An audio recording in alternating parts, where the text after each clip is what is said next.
bit about my position. I am the Executive Director of Academic Counseling. It's a new position. It's only been a year. The State Department and Superintendent Hoffmeister, in her wisdom, saw the need for us to have focus areas in what we do in the Office of Student Support. So my job, along with my colleague, Beth Whittle, who is over social emotional learning, she's the Executive Director of Counseling. My purpose is to serve as the liaison, academic liaison between the State Department and our partner agencies, the Oklahoma State Regents for Higher Education, as well as our career tech centers. I receive a lot of calls and emails from parents, even students, concerning all things graduation. And my professional experience, I have 26 years in the high school setting. So this is a bit different for me, working out of an office, and I don't get to see students every day. But I've been in an all ed, and I've taught foreign language, Spanish in particular, technology, and I've also been a counselor and an administrator. Some of the major issues that we receive in the Academic Counseling Office are over transcript guidance. I will go over our transcript guidance document later in this presentation, but anytime we're talking about credits, any elements that are on the transcript, how to obtain a transcript, and just a side note here, we are excited at the agency to be working on an e-transcript. And so we do have a vendor, and we are working with our career tech partners and Regents partners to be able to have electronic transcripts. So if you are a high school counselor or registrar and have ever had to recreate a transcript from a student and load all of those courses, we are trying to streamline that process for you. It takes up so much of your time that can be used otherwise serving students and families and our staff. Graduation guidance, anything, all over the requirements. We're going to talk about that in detail, and enrollment guidance. Anything with scheduling, concurrent enrollment, working with your career tech on schedules and enrollment and course codes. And we're going to talk about how are we going to continue those services in the event that we are not returning to our brick and mortar, or we have to quickly go from brick to click, as they are so saying now. A little bit about the role of the school counselor, the academic counselor in particular. I started to look up and say, let's do this a little professional learning community style, and, you know, consider all of the things, you know, what's those probing questions and what do we do now? And I Googled it, and I came up with this graphic, and I was like, well, no, that's not what I want. Not that PLC, not program. What is that? And I began to look at it, and I said, you know what? That kind of does look like what they expect of counselors. Input section, compute this, memorize this, communicate that, output this. So I kind of altered it a little bit. And this is what we're expected to do as school counselors. You're supposed to take in what the legislator wants, the State Department, what we're asking you to do, the district parents, community, take all of that in, compute it, memorize it, communicate it to parents, communicate it to college reps, communicate it to teachers, and then output this product, this graduation product, whether they're work ready, military, college prep, not ready, we have to get them ready to transition. So that actually does look like the role of the academic counselor today. There's so much that you have to do in preparing students to transition. And I'm here, and our office is here to help you navigate that. So just to kind of get a sense of where you are, I would like to know, why did you become a counselor? So if you have the Menti app, if you would go ahead and you can use that. And I also want to know, what are you actually doing? Those are instructions. So you can go to menti.com and enter the code 261930. Or you can use the scanner to answer the question. why did you become a counselor? And I'm also going to ask, what do, why did you become a counselor and what are you actually doing?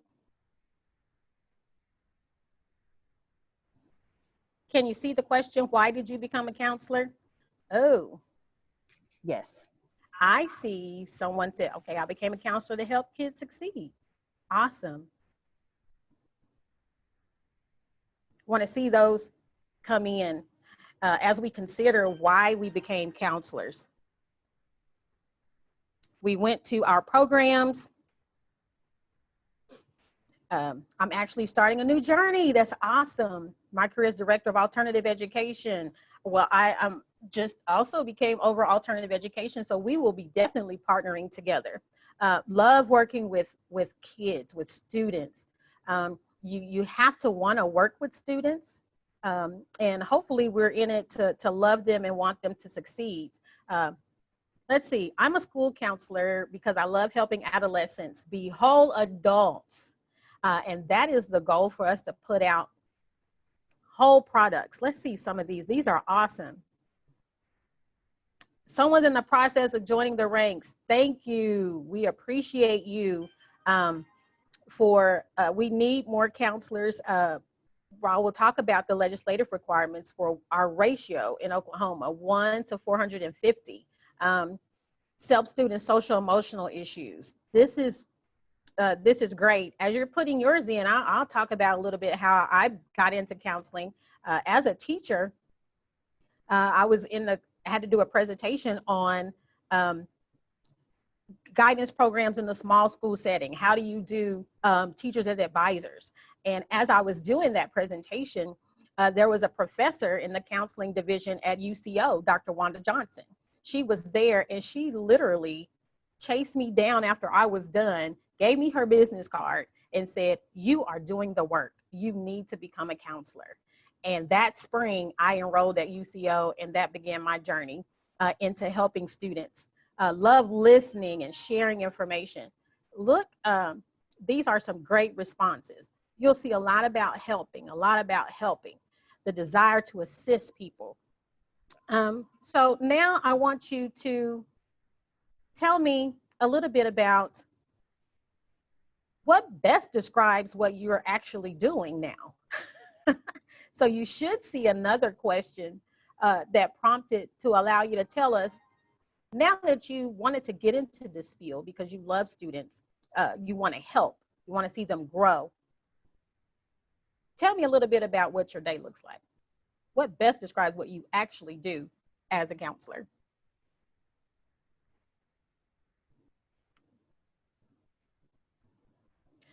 Front and center, paperwork.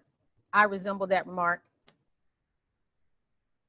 College and scholarship, schedule changes. And I know we all had that.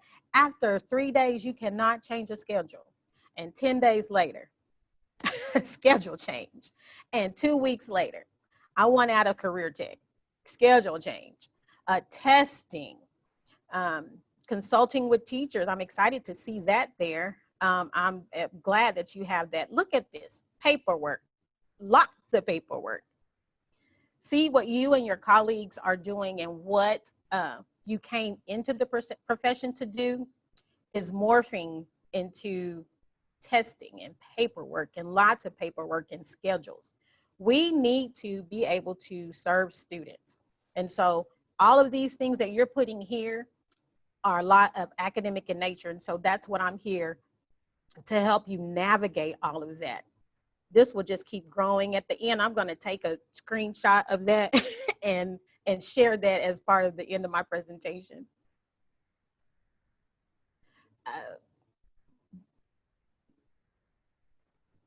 Okay, what do you see? Awesome.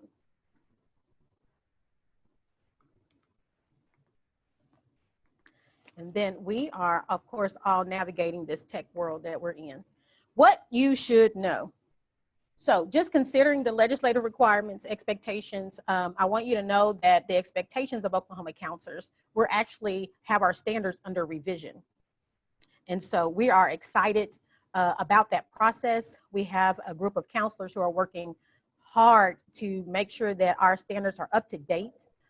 Documentation requirements, any graduation requirements, crisis intervention. These are all parts of what you should know as a counselor, really no matter what level you're counseling. Because if our elementary and middle school counselors do not understand what it takes to graduate, you could be on the wrong path to preparing students. So legislatively, again, this is what I talked about.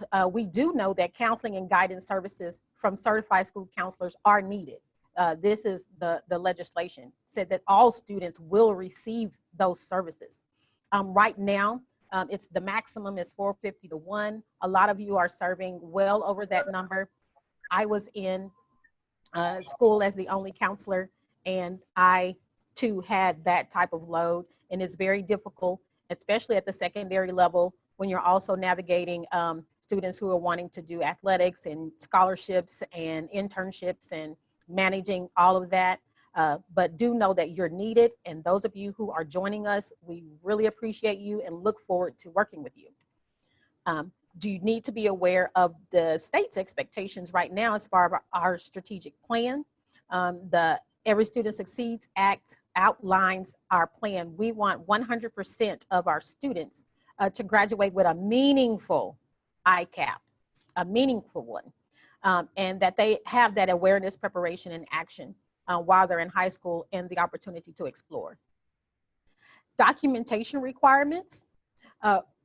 This is something that you need to be aware of, and a lot of times you don't think about that.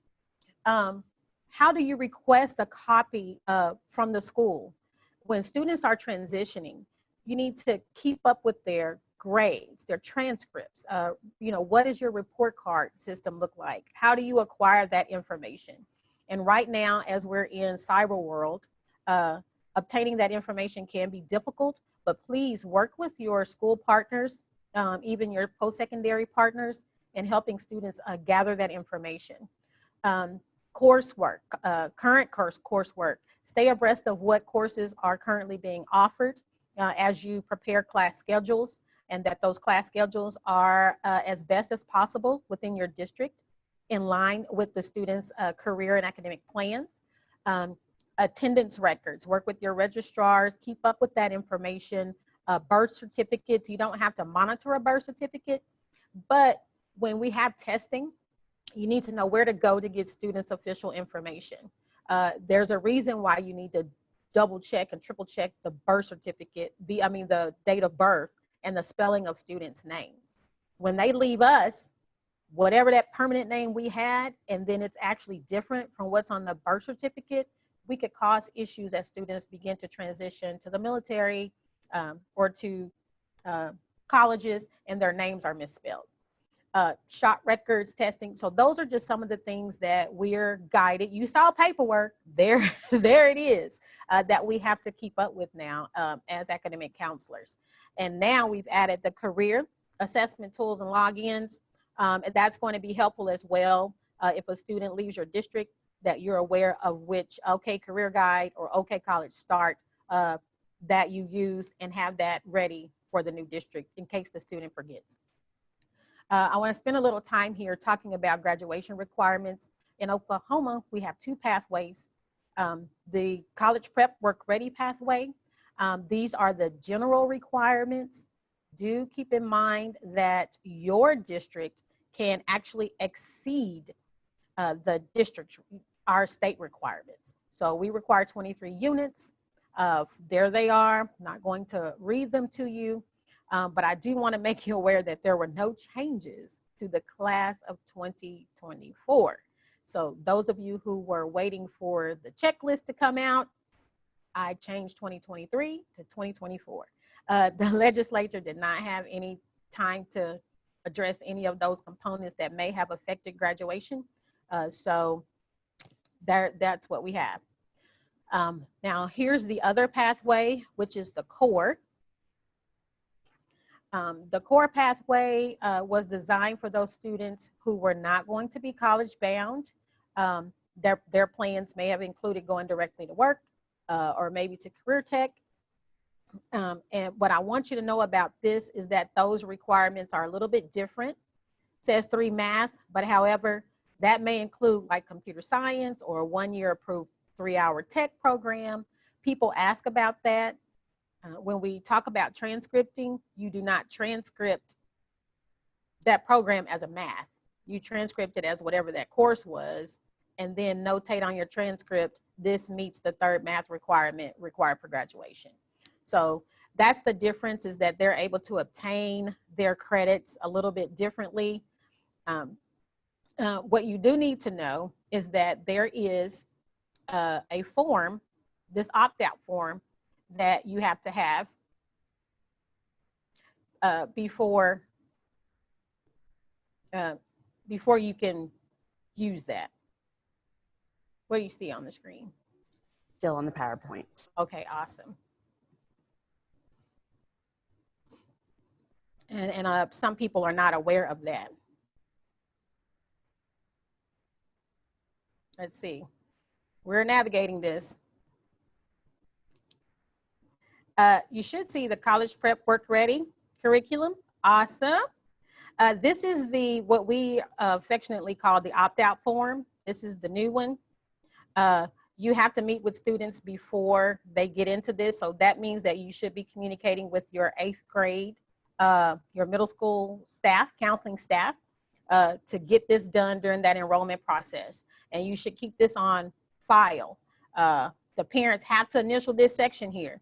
It talks about, as a parent or legal guardian, I am selecting the core. They need to understand that this pathway does not meet college entrance requirements or Oklahoma's promise. So make sure up front that they're aware of that. This form is found on our state website. And then you get all of your signatures. This is something that accreditation officers will ask for. So make sure that you're aware of that form, that they have to opt out of that curriculum.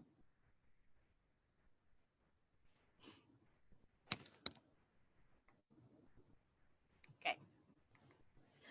Graduation requirements, the non-credit elements is what I call them. You should be seeing a grid that shows additional graduation requirements, personal financial literacy, CPR, AED requirements. Those are additional requirements. And when we go over the checklist, I had a lot of questions about how do we monitor that? How do we track these things, especially ICAP? So we have designed our graduation checklist to explicitly say, check for this, and this is how often that you need to do that.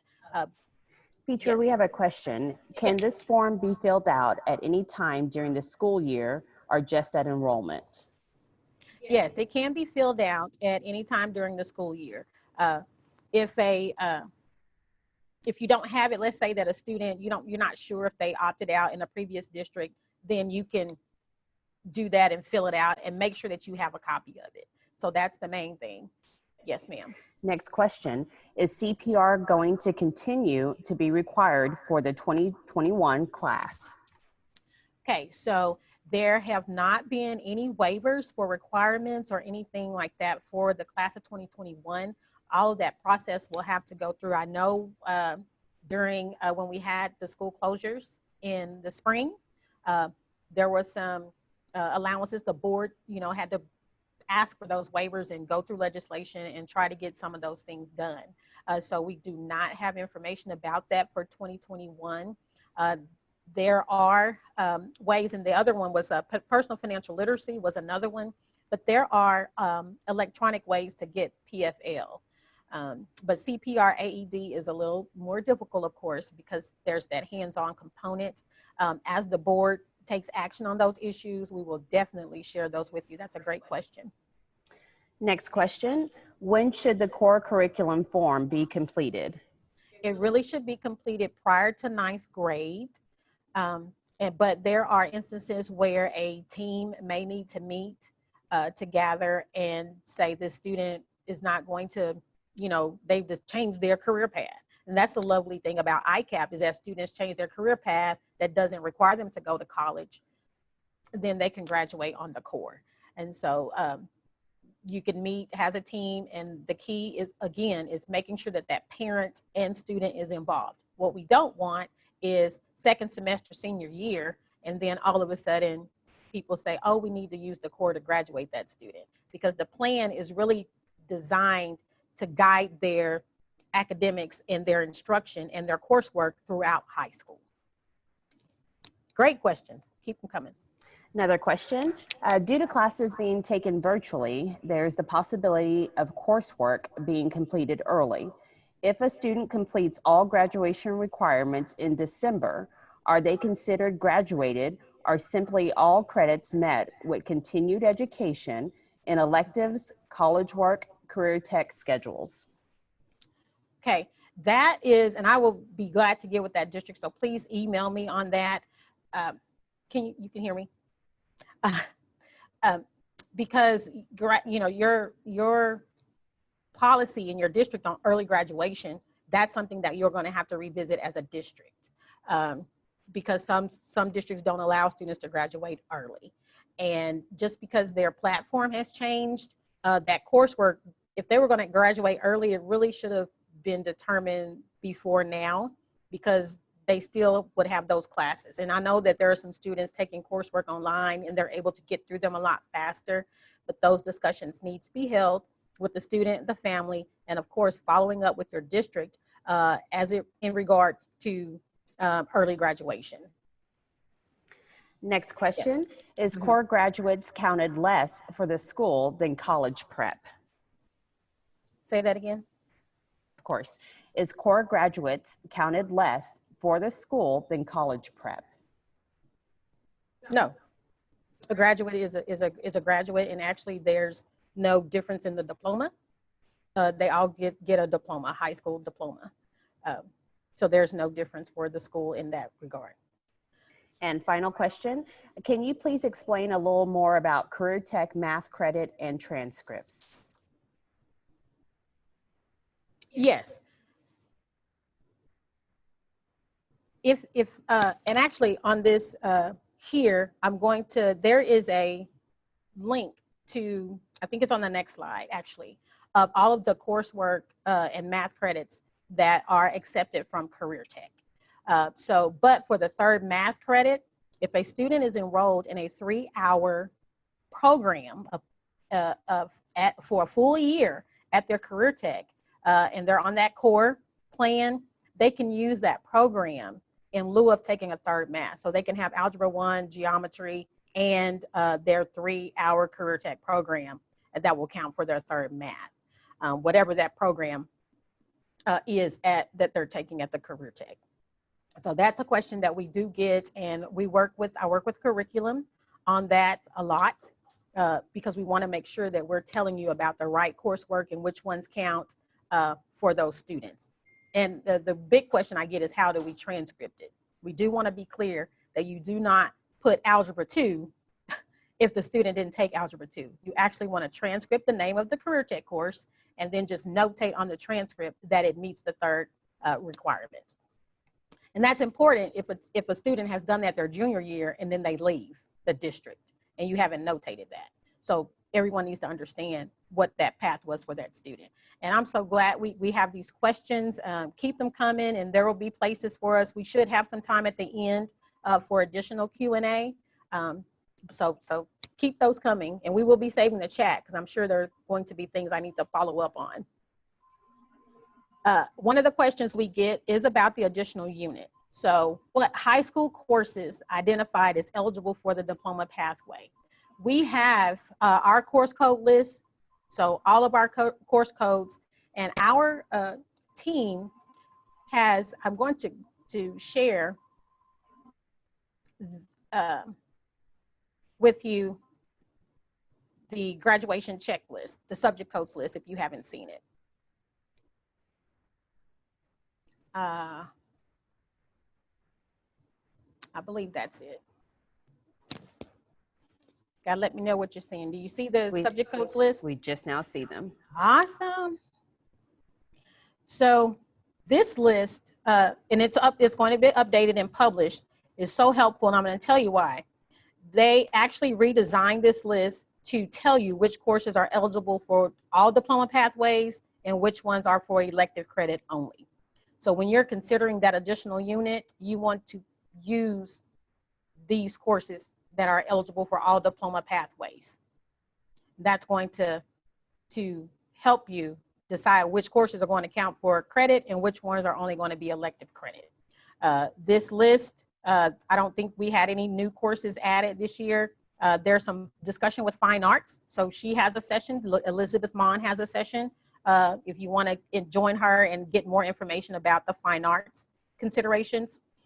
But do know this, do not use 8,000 or 9,000 course codes. Those are specifically reserved for career tech. So in your information system, if you are new to your building, you need to go through this and make sure that your courses are updated to reflect the actual course codes that are being used.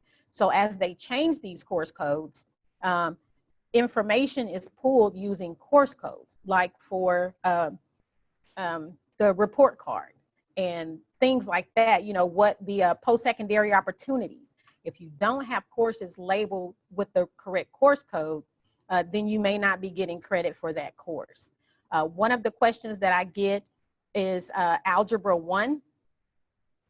If it's taken in middle school, if they use the high school course code for that course and it's taught by a certified math teacher, then yes, the student gets credit. And if that middle school awarded them credit as well. So communicate with your schools about credit. Don't make students retake courses that they've already earned credit for. You can only get credit for that course once. But this is a very, very helpful document. I keep it at the ready to look up equivalent courses, and maybe your school calls a course a different name, but if it meets the standards, follow up with curriculum and say, oh, we really don't call that modern history. We call that modern history in our world. Contact curriculum and they will talk you through standards and say, hey, oh, actually, that's okay that you name it that. The course code is what's most important. Okay. Yes. A question. Does the core curriculum only apply to 2020/2021 10th grade and below? Does the core Curriculum. No, the core curriculum is for any student that's graduating. It's just a different pathway. The core curriculum just says this student does not intend to go to college. Therefore, the coursework that they take is not going to be necessarily college ready. Like to get going to college, you need 3 math. This student may not have 3 math if they graduate on the core, because that third career tech program for their third math is not a math. So that's the difference between the core. Now, a student can actually start out on the core, be identified for the core, and graduate college ready because they decided to go ahead and take that additional coursework. And that's something that as counselors and administrators, you need to monitor who is on that pathway. What we don't want are parents at the end and students at the end wanting to go to college and they were not afforded the opportunity to take the correct coursework, or they were Oklahoma's promise. They signed up in 7th grade, 8th grade, but selected the core, and you didn't follow their Oklahoma's promise, didn't know they were Oklahoma's promise. By the way, I encourage you to always contact the Oklahoma's Promise office and get that updated list of students in your school. That core pathway is not designed to meet those requirements because there are flexibilities in what the student can take. Next question. When will a 2021 course listed be published, or do we just use the list?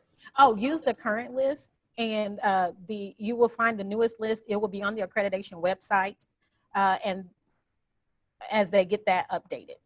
So I know they're working on it, making sure. There's been a lot of work between us, the SDE, and the Career Tech, working on course codes and making sure that we're on the same page. And so those will be available on the accreditation website. I do have Career Tech courses and the concurrent enrollment courses that may be used to satisfy that additional unit. So when people ask, does our course count if we offer this, go to those particular institutions. For example, let me do a new share here.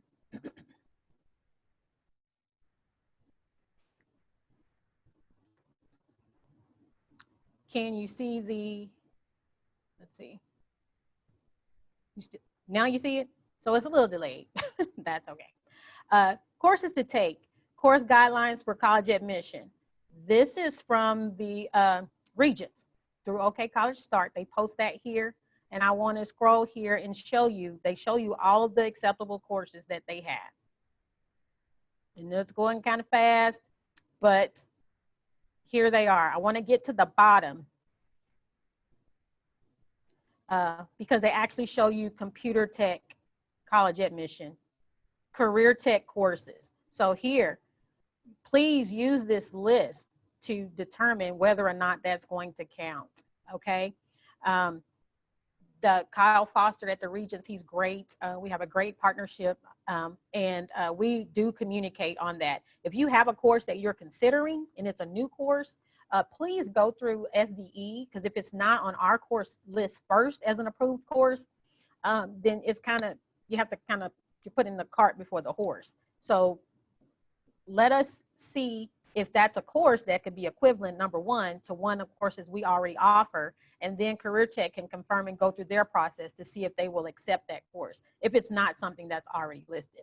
I just wanted you to know that that information is out there for you, so you don't have to memorize that. The checklist. Here is what the checklist looks like. So hopefully you're back at the PowerPoint. And this is just an overview of the graduation requirements. Again, there are no new requirements for the class of 2024. So I do want to go over that checklist for you to let you know what that looks like. And it is, it was a work of love. So let me say that to get that going. Can you just on the PowerPoint? Still on the PowerPoint. Okay, that's fine. So we're going to do a new share. Go back there.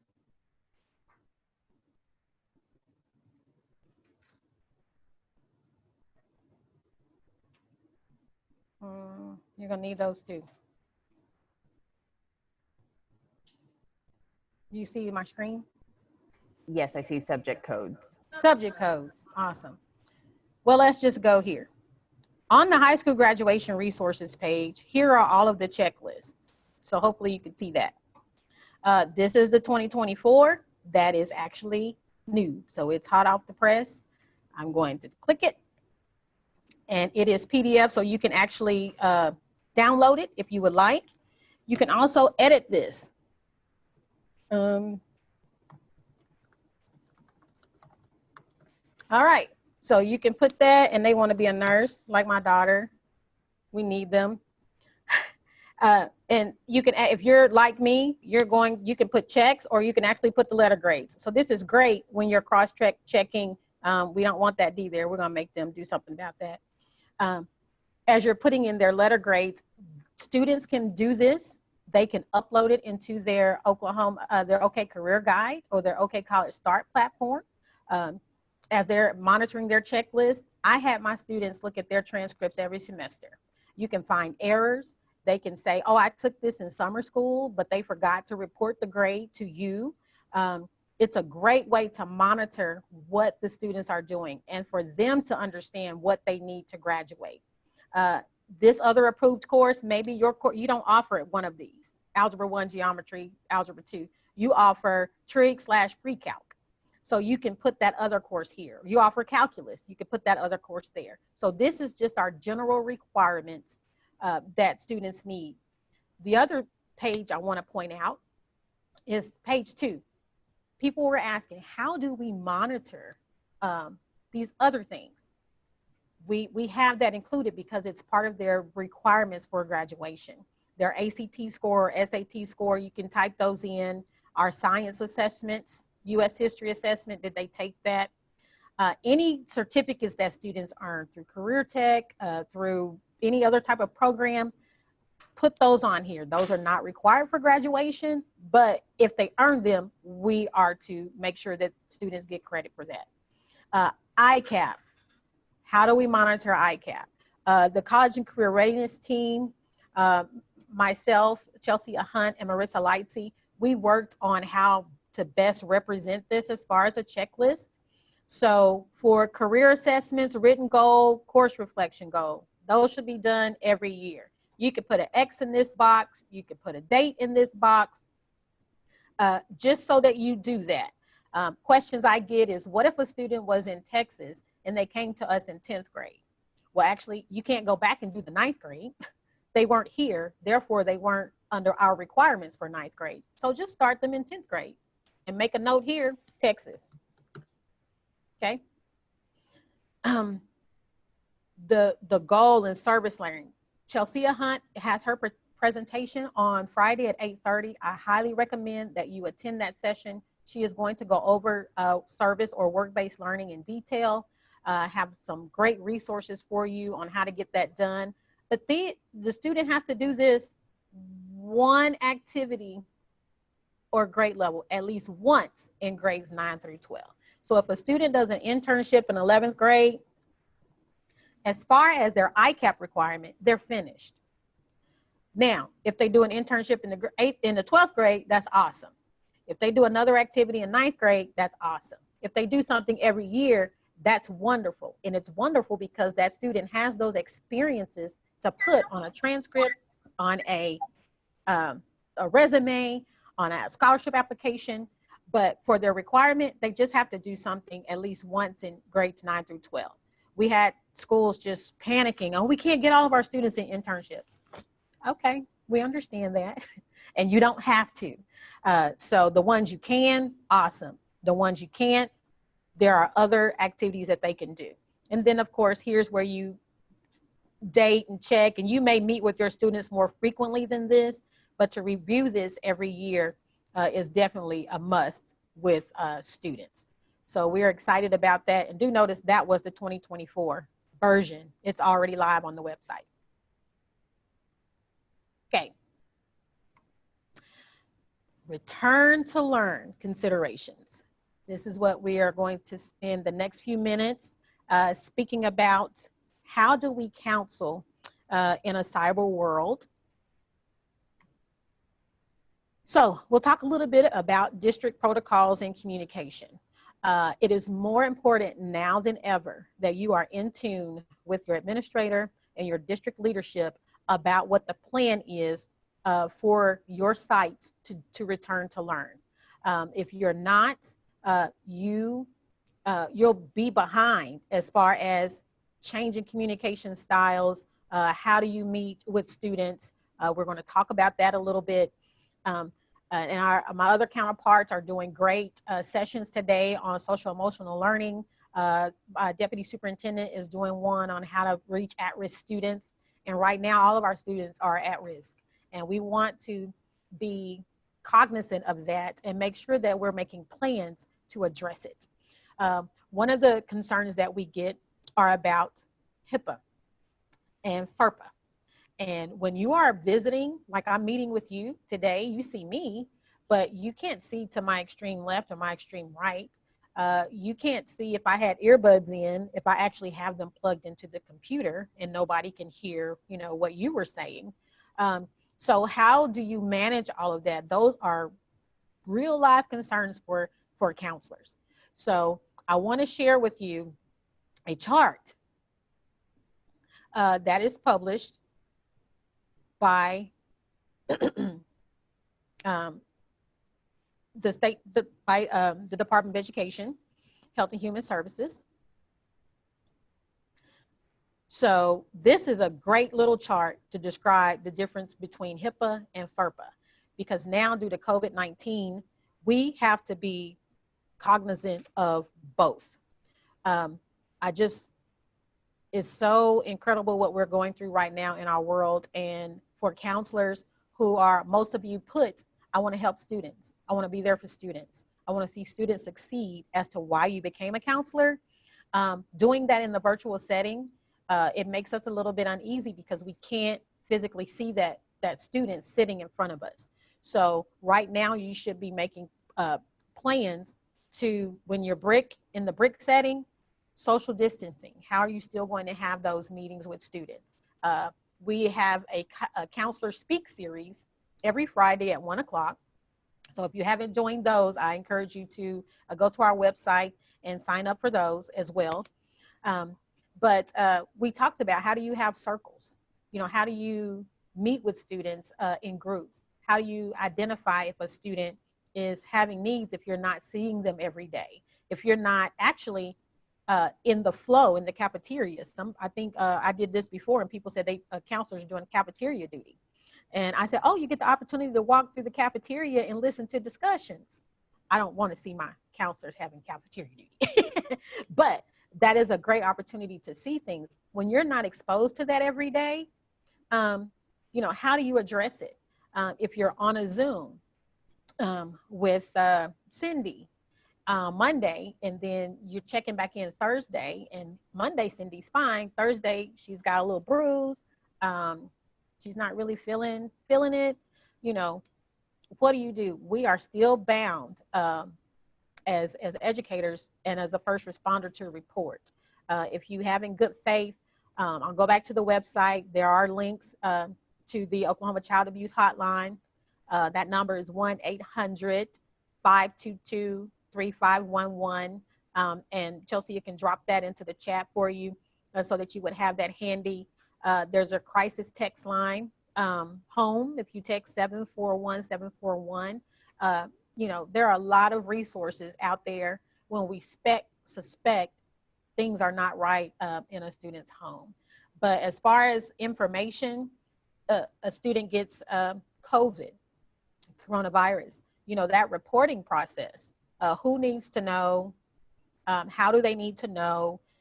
This is why you need to really be in tune with your district and have those policies already in place. It's going to be so important during this time. But the link to that will be in this presentation. And those are those resources that I spoke about. The ethical considerations, of course.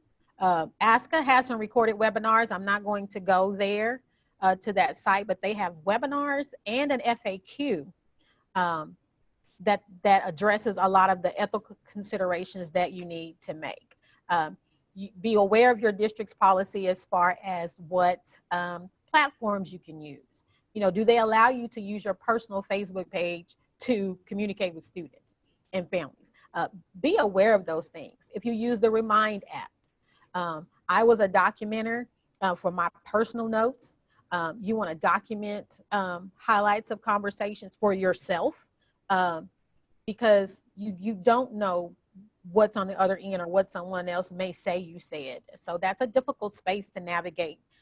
But we're here, our prevention team, crisis intervention team, social emotional learning team are here to help resource you in those areas. And actually on our website, we do have tons of information even about counseling in the virtual space. So just go to sde.ok.gov on our counseling page for those resources. Counseling through health crisis. So on the coronavirus, COVID-19, if you're on the call and not aware of what that is, I want to trade places with you and keys to that cabin because it is a real epidemic. Even actually as of yesterday, we had 13.2 million cases worldwide and nearly 3.5 million in the USA alone. So the numbers are going up. We had 993 cases in Oklahoma in one day, just for that one day. So when we talk about returning to learn, considerations for the coronavirus are very serious. We are in the industry of working with children, and many of you want to keep children safe. So how do we do that and still meet their needs? Which made me so excited to hear those students this morning with Superintendent Hoffmeister talk about how they still felt like their counselors connected with them and still tried to meet their needs. Even though it's difficult, we want to make sure that we can still reach our students. And so part of what you need to do as a counselor, be aware of what your district is putting out, the state numbers, your community numbers. If you go to the coronavirus.health.ok.gov site, Chelsea can drop that in the chat. You can search those by your state, your community, your zip code. I even looked up my zip code. I was like, oh, we had 13 cases. Oh, 12 recoveries. And I'm like, okay, where's that one person?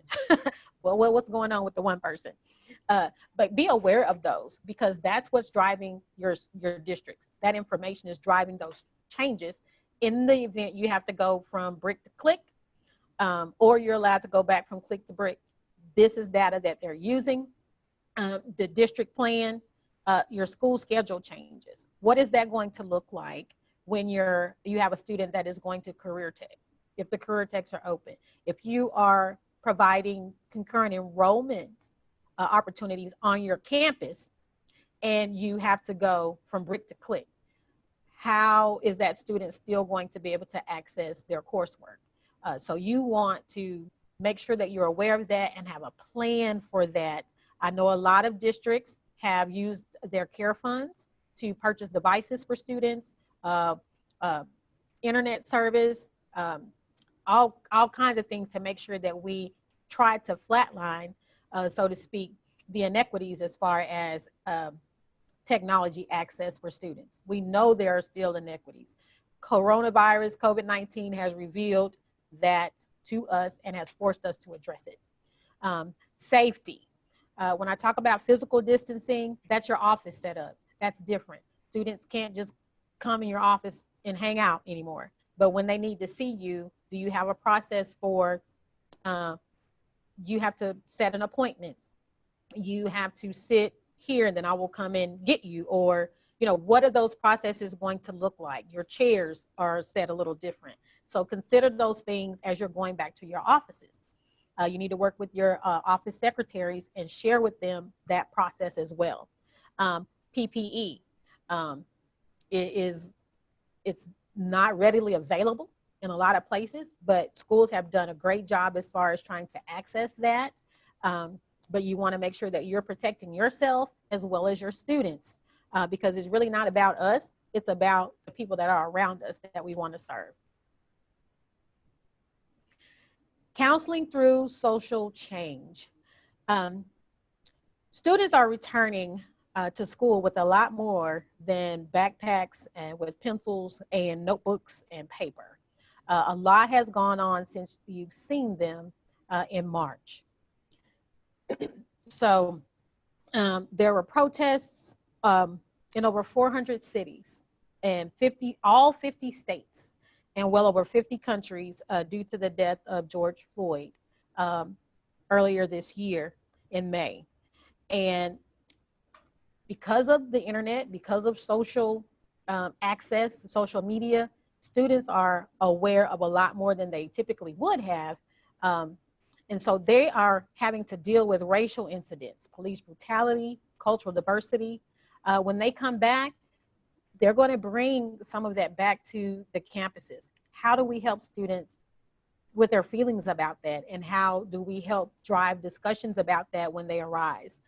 So we have to be aware, of course, of our own unconscious bias, language and communication, listening, you know, what's going on, keeping your ear to the ground, as they so to speak. School cultural awareness. I'm going to share on the next slide about what is your culture in the school you are. You know, the language, destructiveness, dual incapacity, is it dismissive? How do you address that? And then with our school resource officer presence, uniform, they equate uniform to uniform. We need school resource officers. We respect them, and we need to have them in on our discussions as we return to learn about what our processes are, what our protocols are, what our expectations are, what can they do, what, you know, if they hear this, how can we help keep our environments and our cultures safe in our schools? But first of all, you need to know your own position on all of these things. So know what you feel about race. I had a discussion with a colleague the other day, and it was like, if I don't understand my own feelings or my thoughts when someone says something different, I don't know whether I need to change or not. So I need to understand where I am on all of these issues, even authority. Um, do you ask questions? Do you feel like you can ask questions, or do you just do as you're told? Understand what your process is about that, and it will help drive how you're able to assist students when they return to learn. Counselors are just tasked with creating or changing a culture.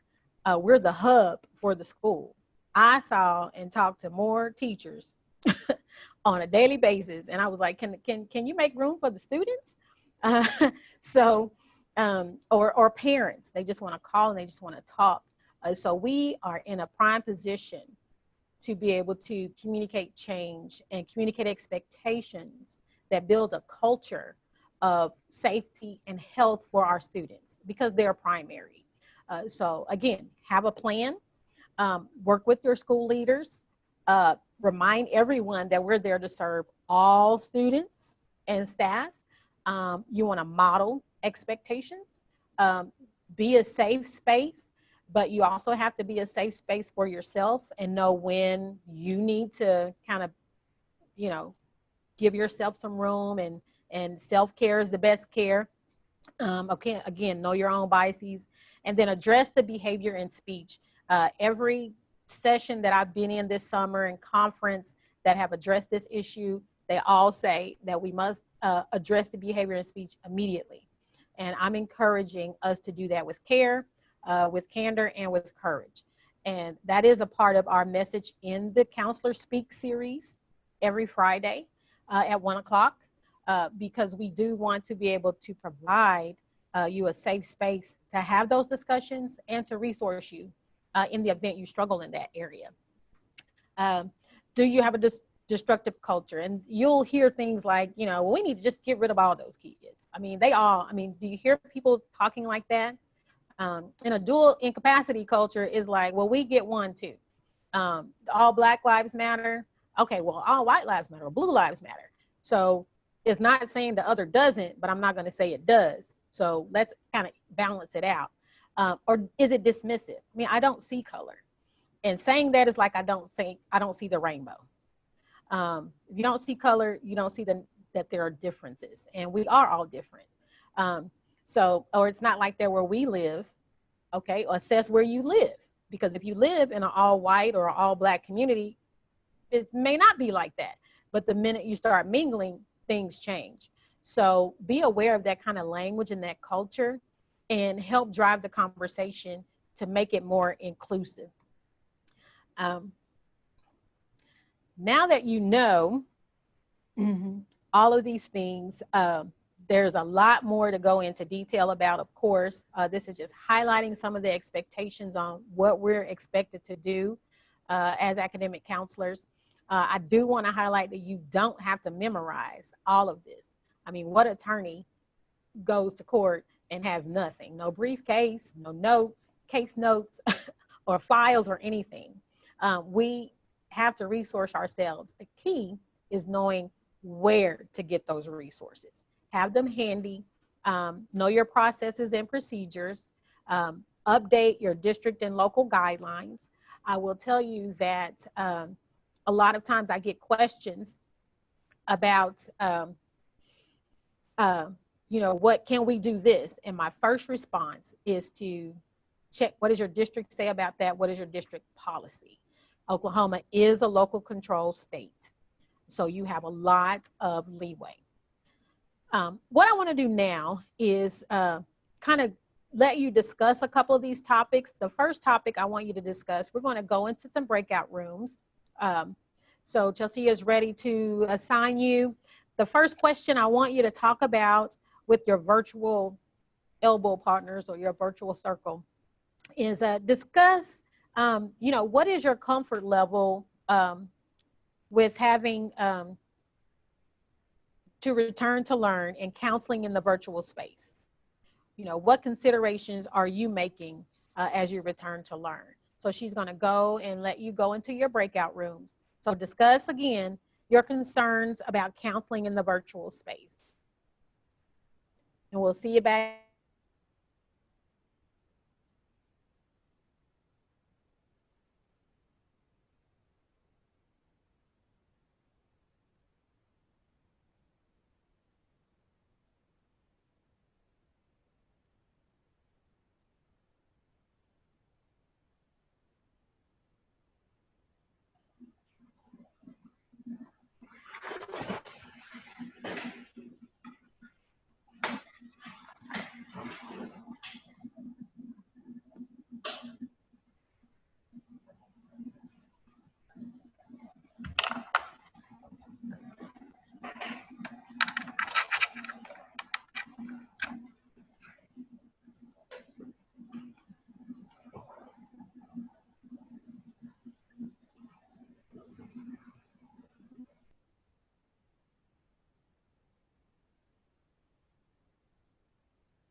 Hey, is it you and how many people are in this? This is weird. Leanne, can you hear me? I can. Well, hi, my name is Ryan Piper. I'm the Executive Director of Accreditation at the State Department of Education, and just tuned in for Petra's Engage. Where are you at? I'm in Hominy, Oklahoma at Osage County Interlocal. Okay. So I do school counseling in 4 different districts. Wow, what a challenge. So the question was posed, what are you thinking about potentially doing some counseling things virtually? How does that feel? What does that look like for you? Well, I think that number one, I've been following on YouTube and things, all of the neat virtual school counseling rooms. So I'm going to be sure to have a virtual room for each of the schools I visit with resources that'll change weekly. And it'll be ways for kids to communicate, ways for them to reach out to me, SEL lessons, just different resources. Sure. No, that's wonderful. So I'm a part of a counseling group that meets once every 2 weeks where we're looking and talking about some of these things. I do not have a counseling background. I just have a huge admiration for counselors and all that they do.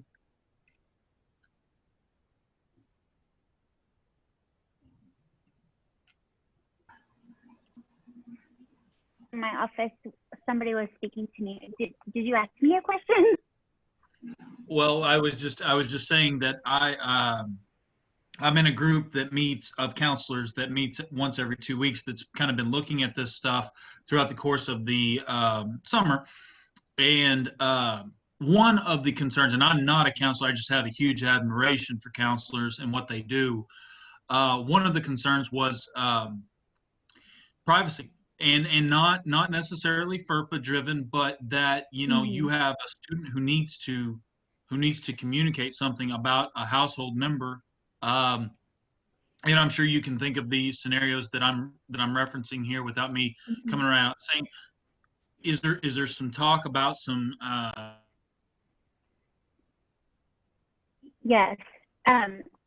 So over the spring, I created some Google Classrooms just to try to connect to the students.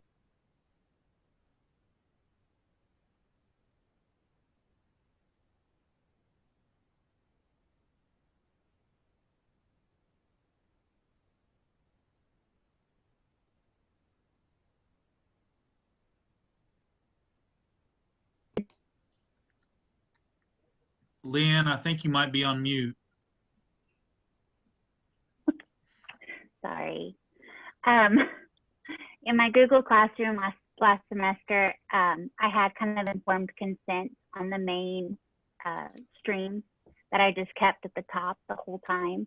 And it was basically just reminding students that anything that they posted could be seen by everybody. And if they needed to talk individually, you know, they were welcome to contact me or their administrator or their teacher, and just know that there's people that they can talk to, but to be cautious about communicating online. And I think that well, I don't know if it's changed now. I need to do some research on it, but I was thinking that groups were not recommended virtually just because of confidentiality. But I need it. Okay, we thank you all for contributing to the breakout sessions. I will share that in mine. Can you hear me? You see the presentation? Awesome. I will share that in my session, I kind of popped in. Counselors are kind of caught in the middle. And I said, I remember that. I mean, you're not a teacher, you're not an administrator, but you're not necessarily included in on the discussions. So I do encourage you to, if you're not already in your district in on those discussions, to work with your administrator and say, hey, this is what I'm having to do. And if I'm not in on the discussion or I'm on the back end of the plan, I find out when the parents find out, that doesn't allow me time to prepare adequately. So I want you to have that confidence to be able to talk to your leaders, your school leaders about what you can do in this process, because you're directly serving students. You heard the students this morning talking about how they are appreciative of how they were able to connect with their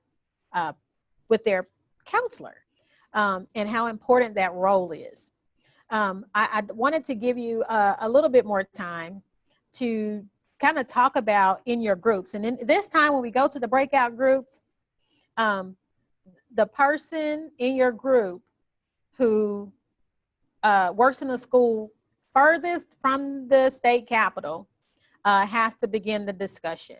And I'm not sure which group I'll be automatically put into.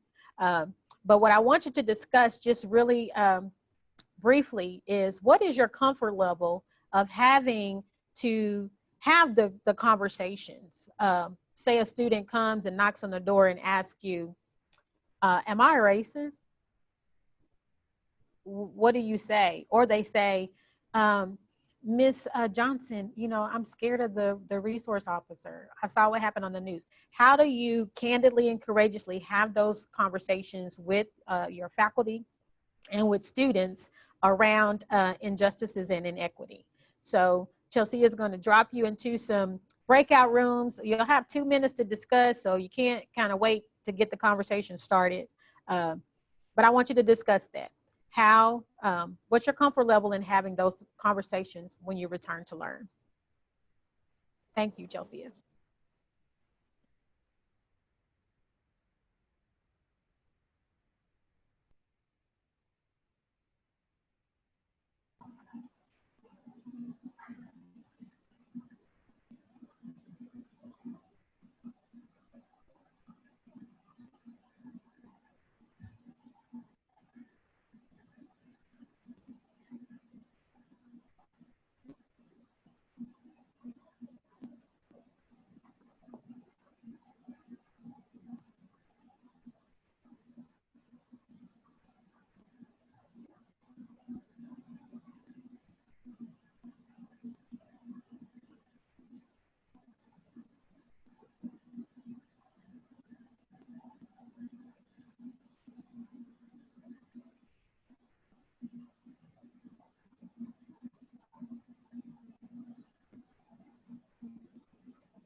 Hello? Hello? Hello. Hi. I guess we're kind of all waiting for someone to speak up, maybe. Yes, and I believe the instructions were the person furthest from Oklahoma City to start the discussion. So this is Yolanda. I'm actually in Oklahoma City, so I would not be, but I'm happy to just jump in if no one else wants to. I'm not sure I if you work at can the hear. State Department of Education, so it wouldn't be me either. I think it's probably me. I'm from Salisaw, so I am in eastern Oklahoma, just 20 miles west of Fort Smith. But I would be glad for you to take over any meeting discussion. So I will say, once again, I am Yolanda. I actually work with the youth program for workforce, but a lot of the topics with the counseling and returning to school are also applicable to the youth that we serve. And so I've been just kind of listening in. And as far as the conversation that she suggested for this is, I'm having a difficult time with the conversation with my own children. You know, how do you address that? Because that's not something we receive formalized training on necessarily. So I would be interested to see if there's other people, especially people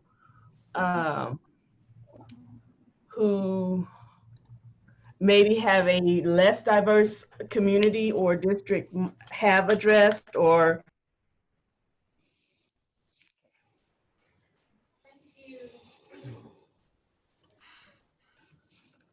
I can't hear you, Peter.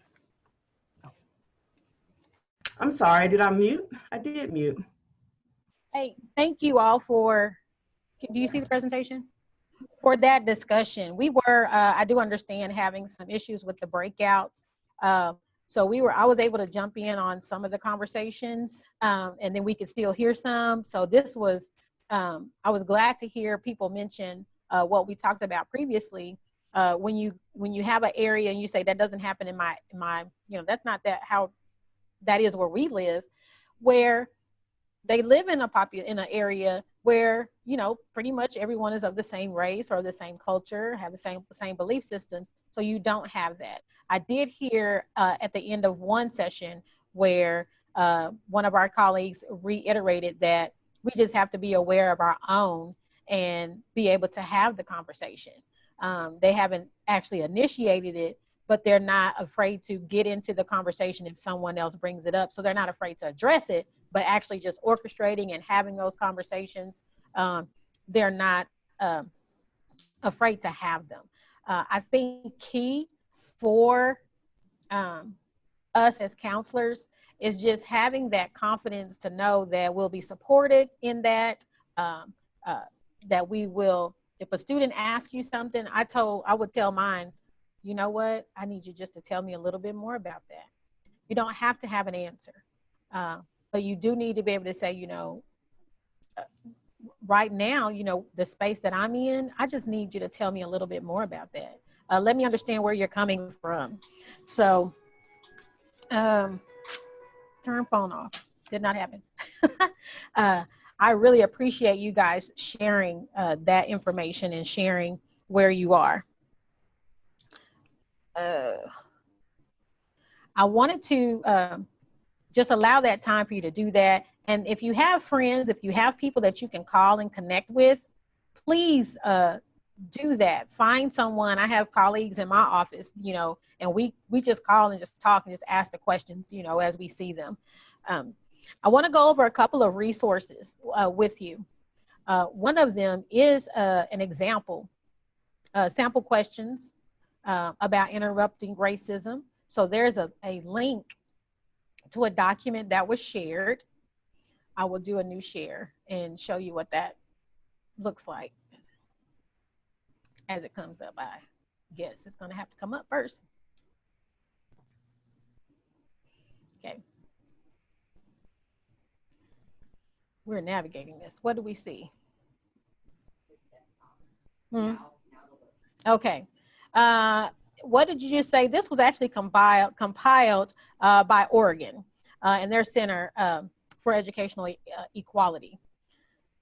And it has questions on it, or responses rather, when you hear certain things like, well, that's not how we do things here.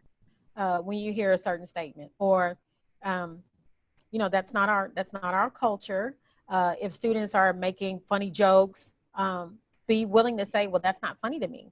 I like the ones they put in these boxes because they're more informally, you know, when I'm working with my students and I'm like, really, seriously?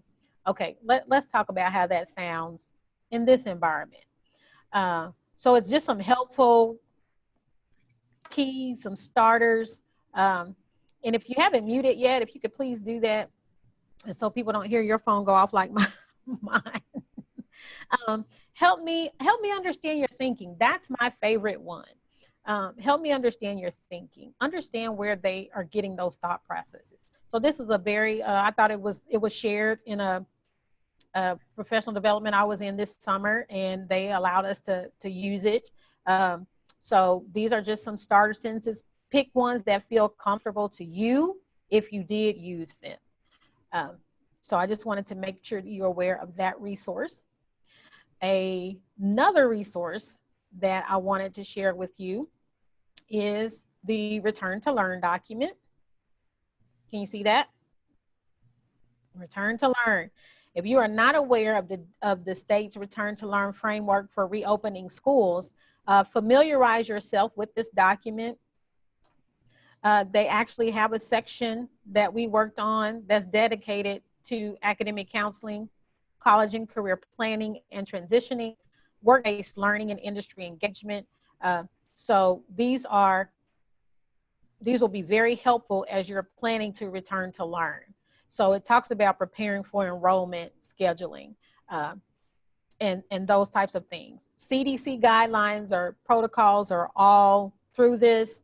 I heard in one of the breakouts, a counselor was talking about masks. They're dealing with students who they really don't want to wear the masks. I mean, they know they probably need them, but what is your district going to do about students who don't want to wear masks? Where's that holding area for those students if they're going to be required?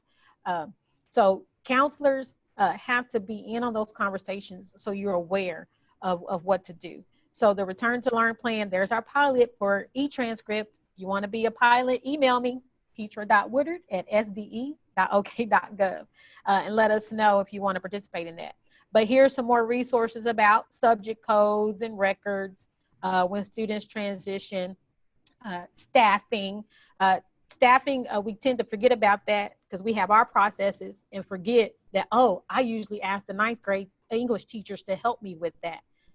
Have those considerations as you return to learn. So there are links to those in this presentation that will be available to you. Other resources that are here are college and career readiness resources. Our OK Edge website is available, and there we went over the high school graduation resources page, but there's the transcript guidance documents. They are there. Chelsea will be going over the work-based learning and service learning FAQ later in her session, later in Engage. Okay. And here is the actual page. I won't go to it because they will be sharing this information with you, Marissa Lightsey for ICAP, but there are tons of resources here from SDE to help you work with students and families. Our Office of Student Support, I kind of wanted to go over what the other areas. Our counseling is in 2 divisions with myself as academic counseling and Beth Whittle, who is over the executive director of counseling. She handles the Project Aware with Cheryl McGee. Trauma-informed practices, crisis intervention, that's in her wheelhouse. We also have prevention. College and career readiness team is broken up into ICAP and work-based learning and business and industry partnerships, of course, and family engagement. We have that division also falls in the Office of Student Support. We not only work with students, but we work with their families as well. I want to know, what do you still need to know from today's session? We covered a lot of information. It couldn't cover it all. My brain would not turn off. I was like, oh, I want to share this. Oh, I need to tell them about this. Oh, but I said we have 90 minutes, but the counselors aren't going anywhere. I'm not going anywhere. And we do have the Counselor Speak series that we can address a lot of these things. One thing I did want to highlight is that during this time of COVID and social unrest, and when you're working with students on plans, they say that necessity is the mother of invention. And so students, a lot of students were not just sitting idle. I saw where one of our students, just a student nationwide, a teenager, did a TikTok of changing himself from different characters, Spider-Man and a Jedi, and Disney contacted him. He wanted people to tweet about that. Had we been in schools, we probably wouldn't have shared that as much and like that. So he was able to get that. There was another young man who just did a song standing in front of a wall. You know, he said, you know, I just want to live. And he got a recording contract from that. And so they were using their skills in different ways while they had time. And so I'm encouraged by those type of stories because we are aware of the social emotional impact of this, but I am aware of the resilience that our students have. And I really appreciate that. So if you go to this particular, use this code and go back to Menti and use 54554, we'll be able to share out what you still need to know or would like for us to cover. Actually, I'm going to click the link in future sessions.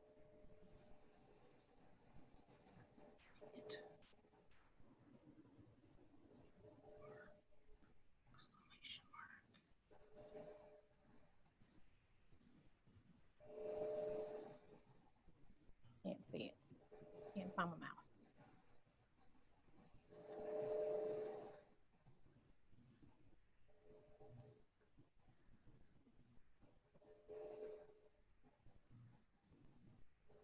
What do you still need to know? Can you see that? Okay.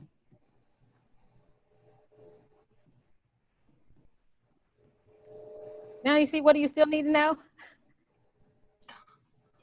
Okay. Want to see some responses. Just to share some, we had people wanted to still know about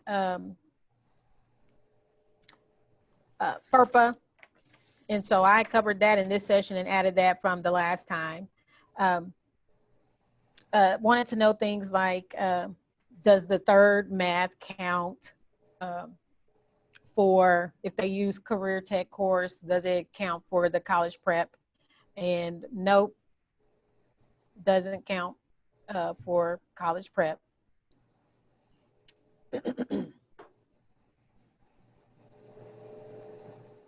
I can't see it. So I hope the code works. Or if you just have a question that you want to put in the chat, Chelsea can ask me that. We have about 6 minutes. Can career techs ask for all of our high school transcripts for kiddos? For the students that they are serving, you typically, between agency, educational agency and educational agency, we can share that if a student has applied and they need to review the transcript for eligibility purposes, then you could share that with the career tech.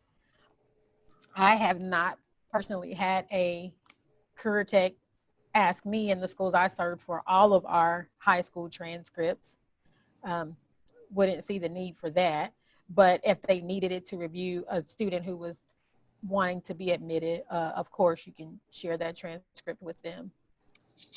with the, you know, the student is applying, so let the student know.